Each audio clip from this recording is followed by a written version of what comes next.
I was in the stadium when Bizzardo came in and gave up that home run. Who hit the home run? I can't remember. And it was kind of like the whole Seahawks stadium deflated. Oh, wow. So a lot of excitement around here, and go Seahawks. What are you guys doing for the Super Bowl? Well, I'm probably going to be sitting around here watching it with my girlfriend's parents down there back in the they live behind us, so they're all Ravens fans, so they're probably going to be crying. Because they probably wish that they were in the Super Bowl. I know my Chiefs are not in it this year because we kind of had a bad season. So it's okay. But I'm wearing my Joe Montana jersey because when I was a kid growing up, Montana was my guy. And they have that new documentary out, Hugh, with the Rising on the 49ers. It's not bad. I know you're not 40. I was a 49ers fan before he got traded to Kansas City. So it's good. That's what I'm doing for the Super Bowl. It's called it. I'm going to be watching it here in North Carolina, having some good food. I'm looking forward to it. I am going to say, Hugh, who I am pulling for. I hate to disappoint you, but I'm from New England, so I obviously I have to. Well, you got to root for the Patriots. But I'm assuming you're going to be eating some good food up there in Seattle and having some salmon and just enjoying the game, right? Well, I actually just had some salmon here. Nice. But I don't know what I'm doing yet Sunday. Obviously, I'll watch the game. Mm-hmm. I would. It used to be Super Bowl Sunday around here was a great day to go skiing because on that day there wouldn't be the big crowd, but the snow's so lousy this year that I don't think that's happening for me. So I'll probably decide what I'm going to do Saturday to watch the game. Yeah. And, of course, my son will be at the game. Lucky him. Nice. That'll be his third Super Bowl, and but I don't know what the tickets cost. I think the cheapest ones on Game Time were $5,000 or $6,000. So, oh my God, that's a little out of my price range at this point. So, like most around here, I'll be watching it on TV. Yeah. And stay home and have your own food, and you don't have to worry about paying, all those beer prices and all that stuff. You can just have your own beer, and you don't have to worry about it. Yeah, well, some of the sports radio guys around here were advising people that are going that you ought to just drive. It's about a 12-hour drive because all the plane tickets went way up in price, and then stay like the senior tour used to bowl in Brentwood, which is East Bay, and that's about, I'd say, 40 miles from Santa Clara, 50 miles. And I used to stay at a nice Holiday Inn there. So if I had been lucky enough to get a ticket, I probably would have driven down there and stayed about 50 miles away. No. I can't even imagine what a motel room would cost around there. Now. Arm and a leg. Yeah, so, mortgage probably. Yeah. Jeez. Yeah, a lot of excitement, and the countdown has begun. Mm-hmm. So I know I played the early part. We started the show off with that last time they played the Patriots. In the Super Bowl, and then they had that questionable 3rd and goal, and they didn't give it to Marshawn Lynch, and everybody having Pete Carroll. And then after that, Pete Carroll basically got crucified up there. Pretty much, and then that's how he retired and became a Raiders coach for 1 year and stunk. But what do you think they should do this week against the Patriots? May is a good quarterback, but you guys have Sam Darnold, who basically was this time last year was in Minnesota. Yeah. So, the Seahawks just got to play well. They have the top receiver in the league. They have Cooper Kupp. They got, I can't remember the new guy they got that's like one of the fastest guys in the league. They got a great running back. They got a great quarterback. They got a great defense. They got great special teams. So they need to play well. They need to not turn the ball over, and if they can do that, I think they'll win. Mm-hmm. Matt, you have a question for Hugh? Yeah. So first question is, who do you think will win? And then the second question is, what does each team have to do to win the Super Bowl? Well, I'll just kind of like what I just said. Of course, I'm going to say the Seahawks are going to win. You are, yes, you are, Hugh. It's the NFL, and as they say, any given Sunday. Mm-hmm. So I'm going to predict the Seahawks win. I'm going to predict they win by 10 points. But this game, I thought the Rams game would come down to a field goal, like last minute field goal. And my hope was if the Seahawks were kicking it, it was about 20 or 25 yards. And if it was the Rams kicking it, it was 60 yards and the wind was blowing. Right. So, this game could come down to the last minute field goal. Yeah. Hey, Hugh, it's called, what's your take on the NFC Championship game between the Rams and Seahawks? And to me, it'll go down as, it was one of my top 10 best games all year long. Well, it was a great game, and it seems like the older I get, the more anxiety I get watching sports. I used to play, and it's just a lot different watching it. So I thought, the Seahawks got out ahead there pretty good, and then they had a couple bad plays and a bad penalty and let the Rams back in it. And I think I actually went out and took a couple walks around the block, and I came back and there was 10 seconds left, and I think the Rams had the ball and they were still in their own territory, so they were going to get one chance for a Hail Mary. But these games get stressful to watch. I don't know. My sport other than bowling was always baseball. So it's just since the Seahawks got really good, this is their fourth Super Bowl in 20 years that the Seahawks are huge around here. The Seahawks brand, the 12s. Where I'm at right now, I'm about 6 miles from the stadium. I mean, I can walk not that far and get on the bus or the train here soon for $1 because I'm over 65 and I'm at the stadium in 7 minutes. Oh, wow. Wow. So $1 to ride the train beats paying who knows what to park your car for the NFC Championship game. It might cost you $100 to park your car. I'd say that's probably pretty close. Yeah. Or more. because I've been to some sporting events where I've seen it as high as $60 to $80 to park at a sporting event. So it won't surprise me if it was 100 or more. Wow. Yeah. That's crazy. But if you spend $5,000 for a ticket, then you should be able to afford $100 for parking. Yeah, true. I mean, I'm dating myself. Yeah. I grew up in Seattle, and our first professional sports team was the Sonics, and they started in like 1967. So when I was, 12, 13, 14 years old, and around 1970 or so, my dad used to take me and a couple of my buddies and drop us off for a Sonics game. I still have a bunch of the programs. And I think the tickets were $4 or $5 or $6 to go watch, Wilt Chamberlain and Walt Frazier and all the iconic players back in the day. I was lucky. Yeah. It's like I remember when Sean Kemp was a member of the Seattle Supersonics. The Seattle Arena where they played, and now you guys have the Seattle Storm of the WNBA, and also you guys have the Seattle Kraken from the NHL. And I never thought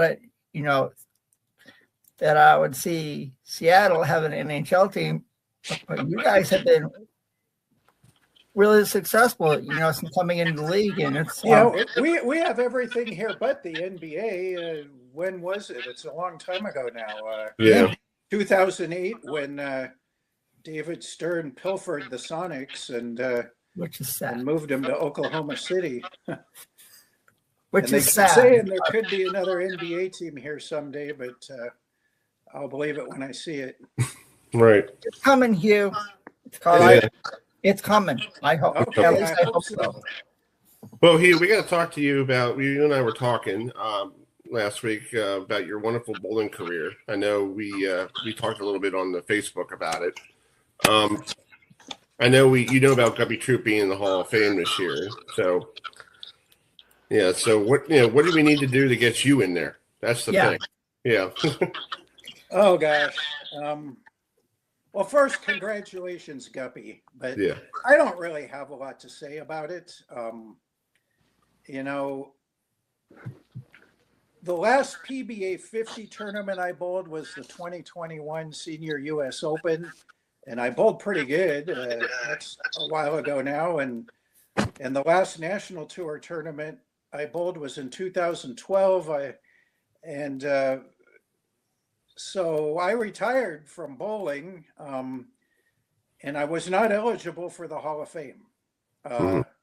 7 national titles, 3 PBA 50 titles, and 47 regional titles. Lots of titles, but not enough to be eligible under the current criteria for the Hall of Fame. So a few years ago, the PBA decided to start a veterans category. And I don't really know much about it. There's not much information out there about it, what the criteria is. All I know is when they did it this year, my name wasn't even on the ballot. So we will I get can't you, answer your question. We will get you. It's called. We will talk to Tom Clark in Akron at the Tournament of Champions, Hugh, and we will find a way for you to get in the Hall of Fame next year because you deserve it. Well, there you go, and thank you. And I guess what I could say is it looks to me like in order to get yourself in the Hall of Fame with this veterans thing, you need an advocate or 2. So you guys, we can do that. We can do that. Yeah, it's called. You're actually going to where are you? You're going to the Tournament of Champions, is that correct? Okay, and that's in Akron, isn't it? Right, in April. At Riviera Lanes. Yeah, I bowled 15 of those there. I know you did. You did. Let's say 1980, and I know my PBA history. So the last Firestone Tournament of Champions was in 1993, and I think George Branham won it. Yes. Right. And then I think for 1 year they made it the General Tires Tournament of Champions. Right. And I think Norm Duke won it. And from there, it moved to Chicago. And that was about the time my older son, now that does work for the Seahawks, was born. And I don't think I might have bowled 1 more Tournament of Champions after 1995, but it moved all over the place. Right. So it's nice to see it back at Riviera Lanes. And I can tell you that I have all the old programs for that tournament. Nice. And I'm a member of the 100,000 Pin Club at Riviera Lanes. So that's cool. I have a lot of games in that place. Yeah, nice. Because I Hugh finished with 6th. Yeah. Okay. Yeah, but Hugh, here's the thing. I was looking at your career. Nobody has won back-to-back titles, and like with the Quaker State, you basically won back-to-back titles. Yeah, 2-time winner. Yeah, I won the Quaker State in 1980, and then I won it again in '84. Right, but you're a and I had another winner. shot to win it in 1990. Yeah, you did. I remember. So I bowled very well at Forum Bowl in Grand Prairie, I guess. Actually, I bowled well in Texas. I won another title in Amarillo. I won a couple other titles in Texas. Yeah. There you go. Yeah, but Hugh, Matt and I actually bowled in the Forum. We went down there for the Cotton Bowl a couple years ago. Oh wow! And we were in. We found that Grand Prairie was like actually outside of Dallas, so we're like, it's right between Dallas and Fort Worth. Yeah, so Matt and I decided to get a rental car, and we said, let's just drive over there to see what it looked like. So we drive through this industrial park. It's in an industrial area. And I'm looking at it going, where the heck is this bowling alley? So we pull in, and then here's the Forum. And then next door to it, it's like a Chick-fil-A or a chip factory. You know, I'm like, okay. So Matt and I walk in there, and I looked at the guy at the desk. I go, hi, can we bowl lane 39 and 40? And he looks at us and go, what do you know about lane 39 and 40? I said, well, it's a sacred ground. Yeah, it's one of the most iconic pairs of lanes in PBA history. Yeah, I said that's where Bob and Noit bowled the perfect game, and he goes, "Well, we would love to give you that lane, but the problem is we have league tonight. So if you want to grab another lane, that's fine." We're like, "Okay, we're fine." so Matt and I drove. We grabbed another lane, and I still have. I think I still have the pictures somewhere on my Facebook. It's pretty cool that I bowled there. It was really neat. Yeah, my son actually bowled on that pair a few years back and took a video because he was there. My stepson's the NCAA Arkansas State women's bowling coach. Oh, cool. And they have a lot of NCAA women's competitions there in Arlington at the USBC. What's it called? There's I've never been there, but there's a venue there where they have competitive events, and that's like right across the street from the baseball stadiums there, and that's not that far from Forum Bowl. Right. And another iconic venue there, if you want to hear a quick baseball story. Go ahead. So this goes back to when Billy Martin, I don't remember who he was managing. It was either the Rangers or the Yankees, but there was a gentleman's club there called Lace. And he got in a fight there and got arrested. Wow. Okay, Hugh. Oh, boy.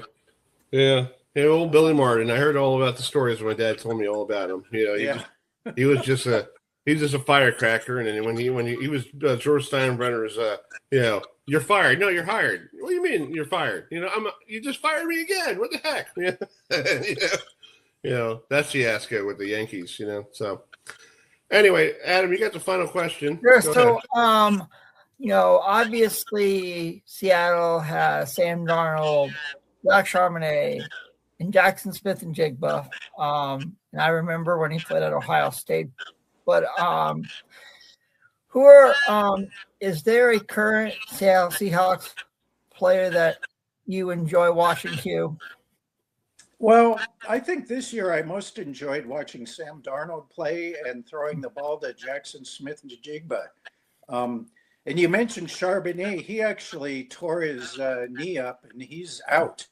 Ooh. Yes, he is. Kind of hurts. I mean, I don't know how much it affected the Rams game, but just the last 3 games of the year, that duo of Charbonnet and Walker was just rolling. I mean, that was a 1-2 backfield that was really rolling. And so, I mean, I have no idea about game plans or anything, but Walker's a great explosive back, and Charbonnet's just a bulldog, a powerhouse. So they really complement each other. And I hope he comes back 100% next year, because he did. He tore his knee up in the 49er game. Right. That's crazy. Well, Hugh, I appreciate you coming on tonight. I hope you have a great Super Bowl Sunday, and hoping the Seahawks pulls out a nice win and you have a nice finally Seattle gets another title. I know it's not the baseball title that everybody wants, but they got an NBA title and you got an NFL title. So I guess they'll need a hockey title too. Stanley Cup too. Well, actually, there's a Stanley Cup that was won by the Seattle professional hockey team like 100 years ago. Yeah, so that. Oh, wow. That counts for the modern era. Right. But yeah, the Mariners need to win the World Series this year. So that Seahawks need to win the Super Bowl. There you go. Well, it's called Seattle does have one of my favorite players on the roster, Cal Raleigh, and it's like after what he did last year, I'm hoping that he backs it up again this year, and I want to see Seattle get to the World Series, and I think they can get there, Hugh. I really, really do. I like all the acquisitions they've had. Their pitching staff is quite amazing. When you got Cal Raleigh, and they just made a good trade yesterday for Brendan Donovan, a really good they player. Did. Yes, they did. So it's like I'm hoping Seattle can at least win the AL West. It will go from there. Yeah. All right, guys. But he might. But he talked really well a couple of weeks ago on the schedule release show. He did. Florida State needs to come out of the gate real quick, or else it's going to be a problem. Don't remind me. It's going to be a nightmare. We're going to wait for we got Bob Newton join us, but we're going to wait for Sam Adams and Maurice Hurst to join us. I guess they're running a little behind, but we'll bring in Bob right now. So Bob is sitting here. So, hi, Bob. Hey, guys. Nice to see you again. Yes. Thank you. Yes, you are a original Seahawk. So how in the world did you become an original Seahawk after your good years in Chicago? Well, the 5 years I was in Chicago, we had 3 different head coaches. And the last year or 2 that I was there, it was just so many changes, and I wasn't real happy. And so, I asked them the last day of the training camp in '76, just go ahead and put me on waivers or try to trade me, but I need a new environment. And they said they almost had a trade, it didn't go through, and then they put me on waivers, and Seattle picked me up. And I was really disappointed at first. I remember on the plane going to Seattle, and we played them when I was with the Bears in the exhibition season that year. I just felt so sorry for them, because they were an expansion team, and we were playing this little tiny stadium in Spokane, Washington. And I just thought, God, things aren't going real good with Chicago, but man, I'm sure glad I'm not with the Seattle Seahawks. Jeez. And all of a sudden you get a phone call saying you're going to Seattle. You're like, oh, crap. Yeah. 3 weeks later, I'm on a plane for Seattle. And I go, how bad can my career get now? But it turned out great, man. The Nordstrom family and the playing in the Kingdom and all those 12s, that fan base started in the first year. They were totally supported, win or lose. And so it was just a great environment to be around. Yeah, it sounded like it was a good environment. So the Seahawks are back in the Super Bowl this year. I know you went to Arizona the last time you were there. Yeah, and saw that heartbreak loss to the Patriots. Now the Patriots are the rematch. So what is Bob in your mind going like? I want a win now, or yeah. Well, I think the teams are pretty evenly matched. I mean, I think it's going to be close. I think New England's favored by 4. I think. I'm not positive, but that was so eerie the way they lost last time, because most of the fans there in Glendale were all from Seattle, and we were just screaming because we were getting ready to go in for another touchdown to put the game away. And then they made that unbelievable interception, and I never heard a stadium get so quiet after being so loud. I mean, it was eerie, right? And because most of the fans there were from Seattle, and so it was quite an experience. Yeah. And you have a question for him? Yeah. So, when you were a member of the Seattle Seahawks, what was it like to play with the legend like Steve Largent? Well, Steve was a sleeper. They picked him up from waivers from Houston, and he was in the Houston Oilers training camp quite a bit, and then they let him go. And it was, Steve. I mean, he didn't come right on the field and start just opening up eyes, but as the season progressed, I mean, he was an unbelievable football player, and he was a great receiver, and he was a great blocker in open field, and he liked blocking. He's just a really tough guy, and so him and Jimmy, they connected. Jimmy Zorn, and we were fairly competitive. I think we won 3 games that year, but there was a lot of optimism coming back with Jimmy and with Steve Largent. And I think Steve made All-Pro. His first year as All-Pro was 78 or 77 maybe. But yeah, it was a great environment. It worked out really well. Had a lot of fun when we went back to Chicago in 78 and beat the Bears there. I was waving hi to everybody. You're like, yeah. You're like, okay. little feedback, but the Seattle's it was a great football city, just great. Mm-hmm. Chicago was too. Great place to. It feels like it's a great place for sports. Like you got the Mariners there that came in 78, or 77. Right after you guys, and then you had the Supersonics were there from 67 to 2006 before they went to Oklahoma. It's a great sports town and a good hockey town too now with the Kraken. It is. It's really supportive, and Seattle's a great city. And the Northwest, I'd never been to Seattle or the Northwest, and it was a great surprise. Mm-hmm. And Chicago, a lot of cement and tall buildings and a lot of people. And it was I love Chicago. The people in Chicago are great fans. They kind of got tired of losing, though, I think. So I was really happy for them this year. They had a fairly good year, and I thought they were going to even go to the next level. But but they played hard, and they, I like the coach, Johnson. Yeah. So I think we're on the right track again.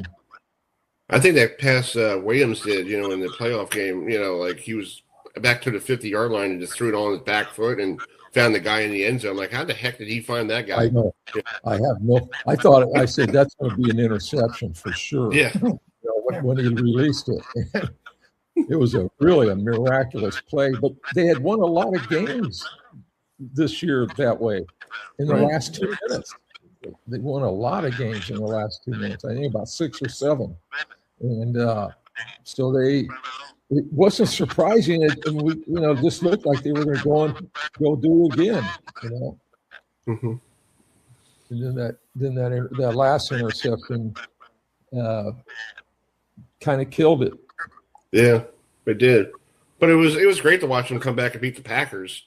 That playoff game. How they were down and and all of a sudden Green Bay just left them. Had them stay in the ball game. Didn't put them away. I'm like, exactly. Like, why? You got to keep them. You got to knock them out. That's the thing. Yeah. That's right. Yeah, you got to know how to put them away and stay on top of them. When you're on top of them, put some more on top of them. Right. That's a good point. A lot of teams don't know how to close out the deal. They get ahead and they don't know how to close it out.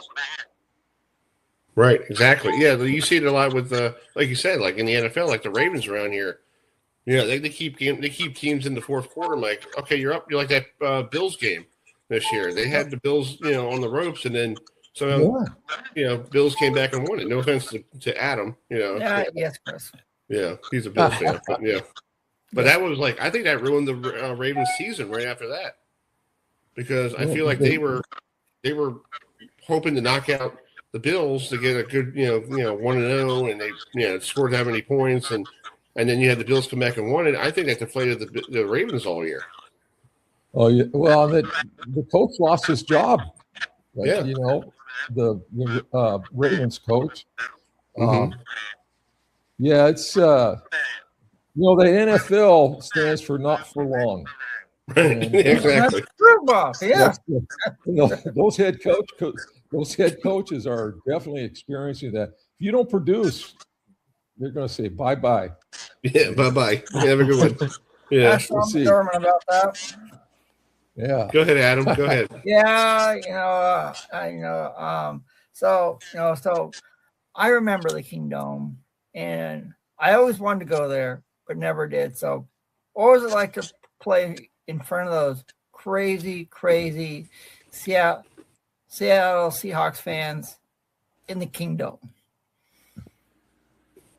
Well, I'll tell you, the first year, if we got a first down on offense, we almost got a standing ovation. That's how much they appreciated some initial success, and it just grew. It's a real movement up there, boy. And they just, that really does it.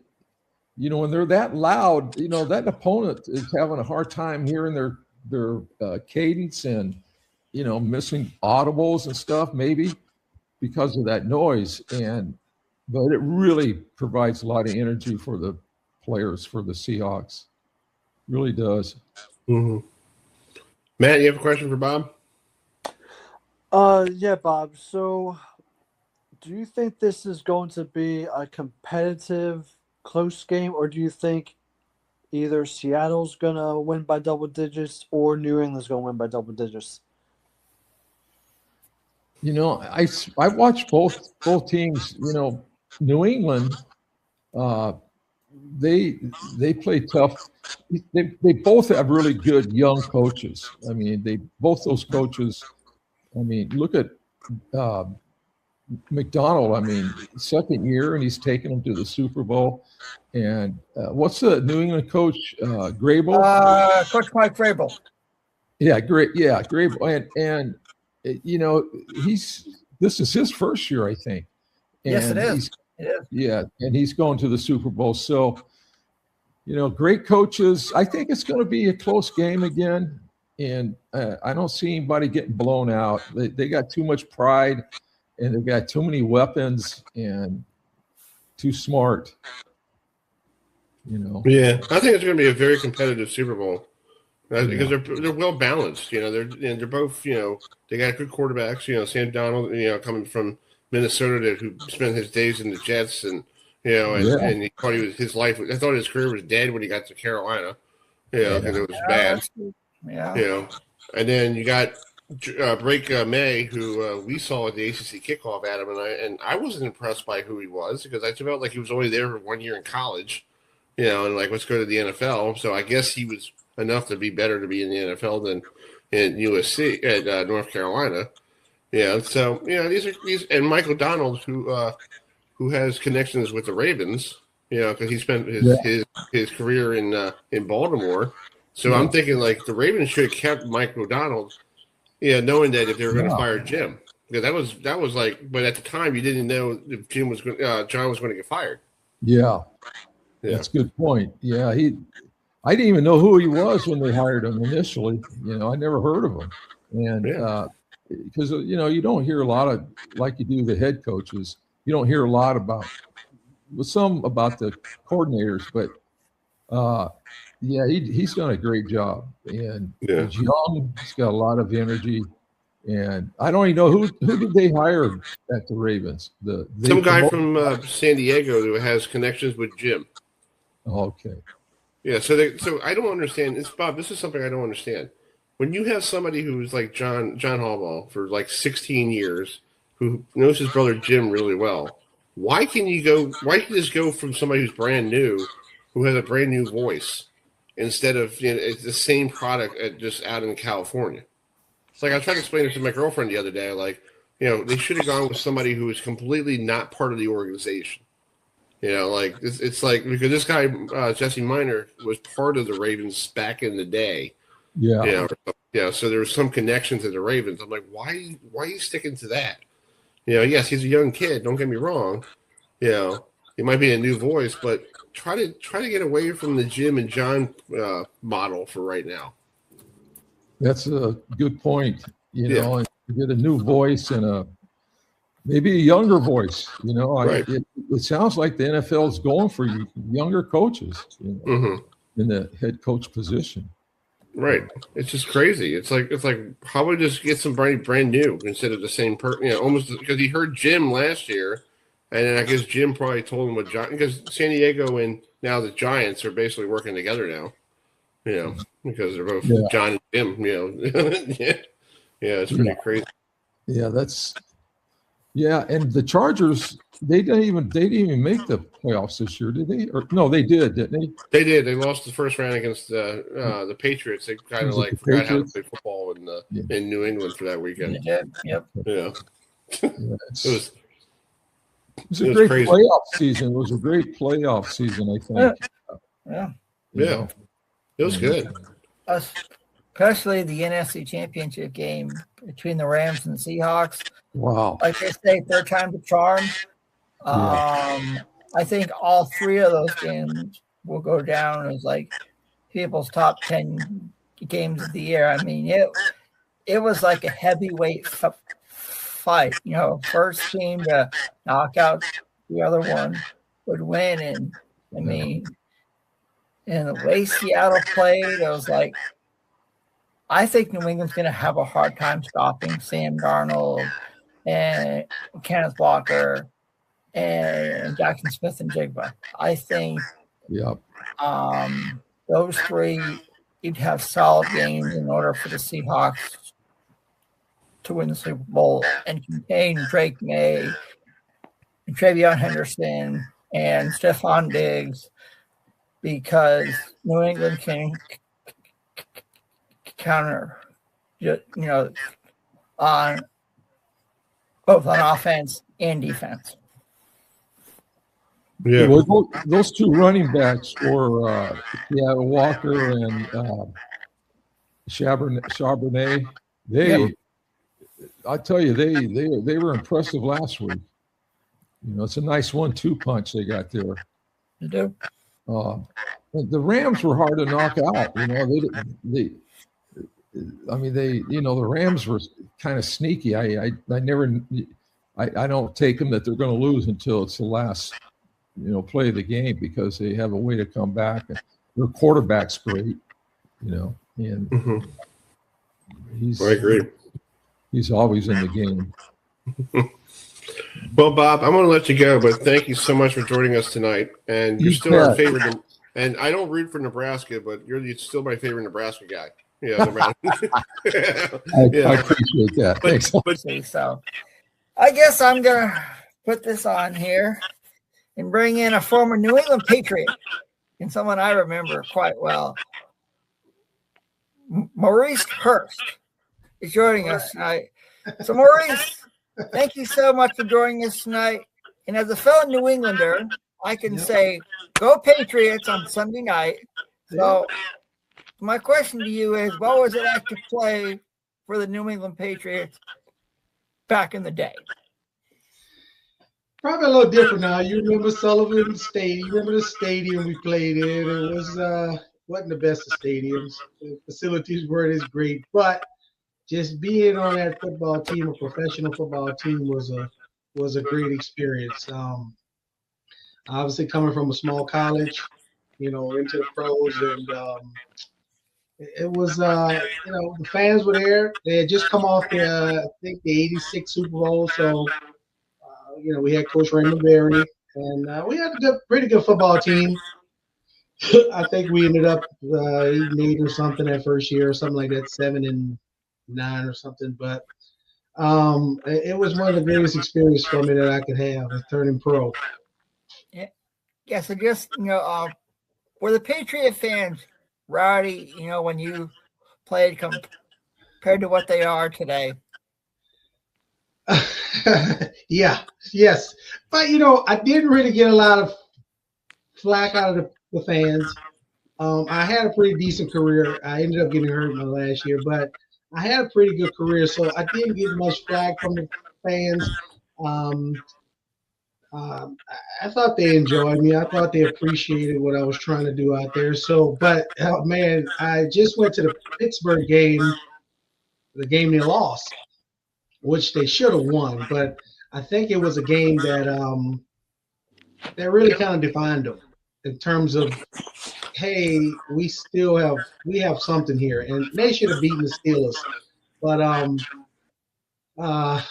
it was a good experience. I went from Coach Barry to Coach Purcell, so I had, the whole, we had several coaches, Coach McPherson, a couple coaches. So it was a tough couple years for me, in New England, because we didn't win a lot until Coach Purcell's got there.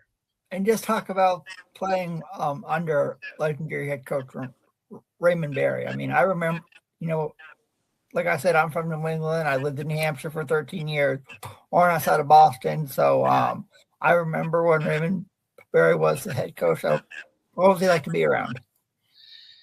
Well, Coach Berry was really professional. And I'll tell you a quick little story. We were in our second preseason game, and I was a rookie. And I used to always use the phone and call home and say hi to my mom and whatnot. And he passed by me and he said, "Welcome to the Patriots." Now, I hadn't made the team in my mind. I was just like, whoa, what does he mean by that? He was like, "Welcome to the Patriots." And that's all he said. And I said, I wonder what he mean by that. But at that point, I had been having a good camp. I'd had a good rookie camp and everything. So I kind of understood it. And I was playing too, because I was like the third corner coming in. So when he passed me by and said that, he was just professional. Like, he wasn't on you, but he would coach you. He was different than a lot of other coaches. He would never be on you. He was a veteran coach that had veteran players. You had Raymond Claiborne, Tippett. We had secondary everybody was at least 8 or 9 years in the league. So we had a pretty good veteran football team, and they would just add rookies where they needed them. So Coach Berry, even though he was coaching us, he expected us to learn from those players, going forward. So, but playing for him, I really enjoyed it. I was sad when he left. Yeah. I think he got fired for not making a decision on a defensive coordinator, but that was just something he didn't want to do. So, but I had a great time playing with him. Yeah, I remember Andre Tippett, a great person for the Patriots. So what's your take on how the Patriots have done this year? With Drake May at quarterback and Coach Mike Vrabel. Oh man, I said when they got Vrabel, I was thinking 2 years, maybe 3. I thought they would challenge this year, not Super Bowl. And I don't know that anybody thought it, but you had a very good coach. And like I said, when I was at that Patriot game, at that Pittsburgh game, I saw them turn the ball over 5 times, and they still had a chance to win that football game. And I said, it's something about this football team. And when I saw that Stevenson had fumbled that ball 3 times in that game in the red zone. Yes. And I was thinking, I said, Coach Vrabel, my mind told me, I said, people was talking about he was going to give up on him and bench him. And I said, I don't think he's that type of coach. And you could see when I saw Stevenson the following week running the ball, like nothing had happened a week before. And you saw that, and he became a huge part. I think when he put trust in him, even though he had turned that ball over, his players put trust in him. You saw the results. And I think they took from that game that he's not going to give up on them if they make mistakes. Continue mistakes, yes. But a mistake in the game, he's not going to give up on them. And I thought that was probably the defining moment. And then, he turned in a great season. He was one of the difference makers in the game. But to go from 4-13 to Super Bowl is quite a task. So, but they got a good organization, and I'm thinking now they may take over the AFC East now. Matt, you got the last question. Go ahead.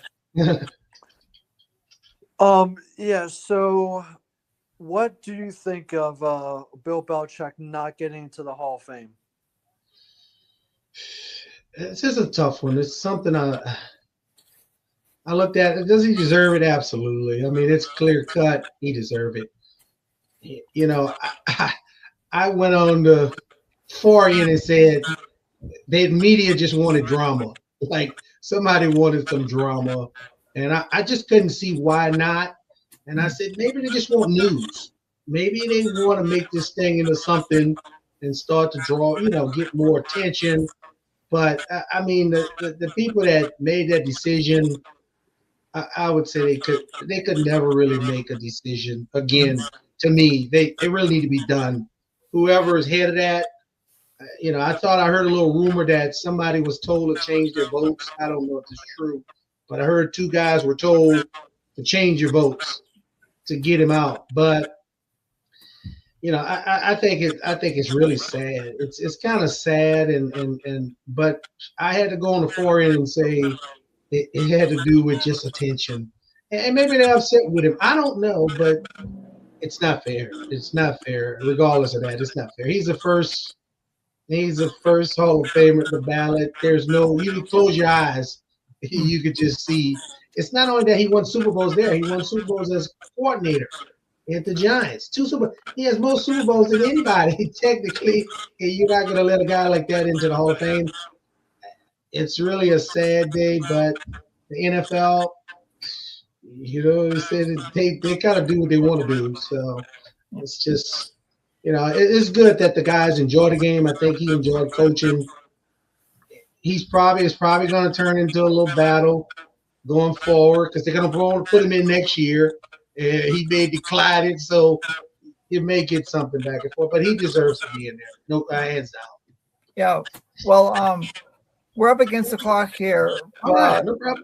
As a fellow New Englander, I want to say it was an honor to talk with a fellow New England Patriots player. When I heard you were coming on, I was like, I remember that.